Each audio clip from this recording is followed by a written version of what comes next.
திண்டுக்கல் மாவட்டம் சிறுமலையில் ஏர்கன் துப்பாக்கி குண்டு பாய்ந்து 17 வயது சிறுவன் காயம் அடைந்திருக்கிறார். இது பற்றின மேலும் விவரங்களை செய்தியாளர் சரவணன் வழங்கிட கேட்கலாம். சரவணன், வணக்கம்.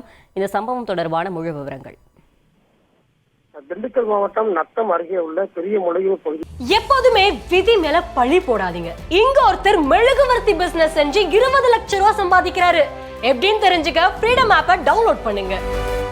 சேர்ந்தவர் சின்னசாமி, இவரது மகன் ரகுபதி, இவருக்கு 17 வயசு ஆகிறது.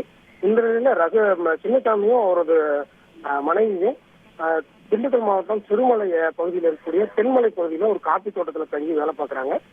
இதையடுத்து சின்னசாமி, அவரது மனைவி மற்றும் ரகுபதி ஆகியோர் அந்த தோட்டத்துல வேலை செஞ்சுட்டு இருக்கும்போது அந்த காப்பி தோட்டத்தின் உரிமையாளர் குரங்குகளை விரட்டுவதற்காக ஒரு ஏர்கன் வச்சிருக்கிறார். அந்த வீட்டுல போய் அந்த ஏர்கன் எடுத்துட்டு வந்து ரகுபதியும் அதே பகுதியைச் சேர்ந்த சிவா என்ற 9 வயது சிறுவனும் விளையாடிட்டு இருந்திருக்கிறாங்க. அப்போது அந்த துப்பாக்கியில குண்டு இருந்தது அவங்களுக்கு தெரியாது. இந்த நிலையில திடீரென துப்பாக்கி வெடிச்சதுல ரகுபதியோட வயிற்றுல ஒரு அந்த துப்பாக்கி குண்டு பாய்ந்தது.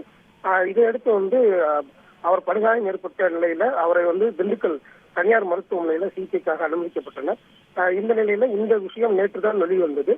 மேலும் சிறுவனுக்கு பயந்த அந்த ஏர்கன் தோட்டால இருந்து வந்த அந்த சிறிய குண்டை மருத்துவர்கள் உடனிருந்து அகற்றினர்.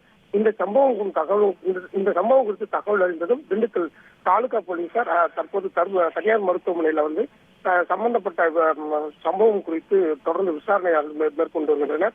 இந்த இருவரும், அதாவது இரு சிறுவர்களும் சேர்ந்து ஏர்கன்ல அந்த உரிமையாளருக்கு தெரியாமல் எடுத்து விளையாடி கொண்டிருந்த போது இந்த சம்பவம் நடந்ததாக போலீஸ் வட்டாரத்தில் முதல் கட்டமாக தகவல்கள் தெரிவிக்கின்றனர்.